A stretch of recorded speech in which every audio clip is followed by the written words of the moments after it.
കവിത ചങ്ങാതി. രചന ദീപുരാജ് സോമനാഥൻ.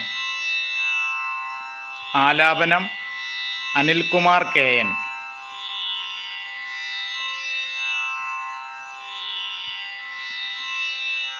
കോടമഞ്ഞിന്മേലാപ്പണിഞ്ഞൊരു പുലരിയിൽ മലം ചെരുവിലാണവനെ കണ്ടതാദ്യമായി.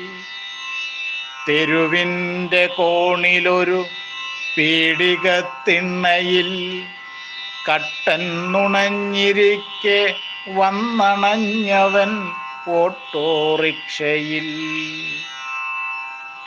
സഹജമാം പുഞ്ചിരിയാൽ തിരക്കിയവനെങ്ങോട്ടാണ് യാത്ര ഈ തണുത്ത പുലരിയിൽ.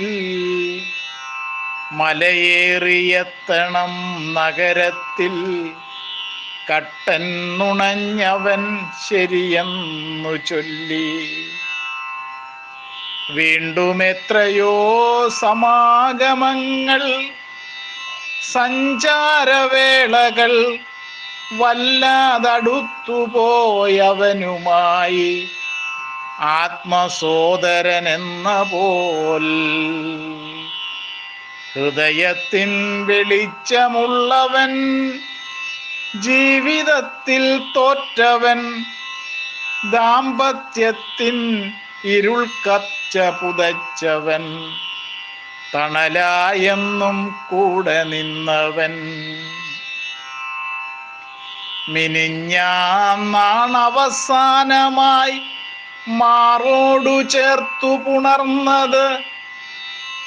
മലയുടെ തുഞ്ചത്തൊഴിഞ്ഞ കോണിലൊരു മരച്ചോട്ടിലിരുന്നവൻ ഒരുപാടു കരഞ്ഞു, ഇളം പൈതലിനെന്ന പോൽ. ധാരയായി അടർന്നു വീണ ശ്രുകണങ്ങളാൽ ഈറനായി മാറിടം. തേങ്ങലിനിടയിലവൻ ചിലമ്പിച്ച വാക്കുകൾ ഉതിർത്തു. ആടിയുലഞ്ഞ ദാമ്പത്യത്തിൻ ഉറക്കമില്ലാരാവുകളുടെ കഥനം.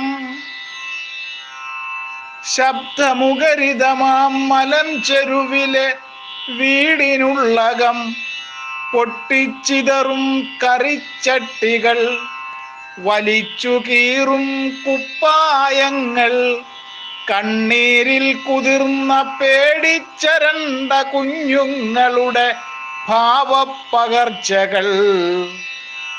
എപ്പോഴോ ഇരുളിനെ പുതച്ച് തണുപ്പിനെ പുണർന്ന് നിദ്രയിലേക്കു വഴുതിയത് പ്രാപ്തമല്ലായിരുന്ന ആശ്വാസവചനങ്ങളാൽ ശാന്തനാക്കാൻ.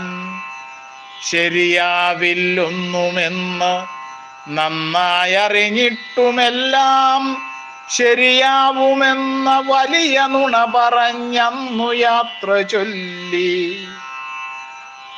മൂന്നാം പക്കം സുഖമോ എന്നാരാഞ്ഞപ്പോൾ അപ്പുറത്തൊരു കുഞ്ഞു ശബ്ദം. മകളാണ്.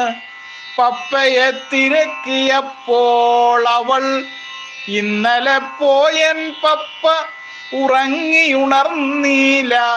പലവട്ടമുണർത്താനായി ശ്രമിച്ച് ആവോളമെല്ലാരും പറ്റിക്കാനാണെന്നാദ്യമോർത്തു. അതേ, പറ്റിക്കാനായിരുന്നു എന്നേക്കുമായി.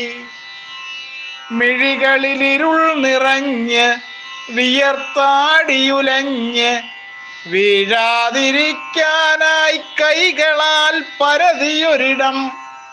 ചിരിച്ചുകൊണ്ടവൻ കൈതന്നു, എന്താ ചങ്ങാതി പോരുന്നോ എൻ കൂടെ. ചിരിച്ചുകൊണ്ടവൻ കൈതന്നു, എന്താ ചങ്ങാതി പോരുന്നോ എൻ കൂടെ.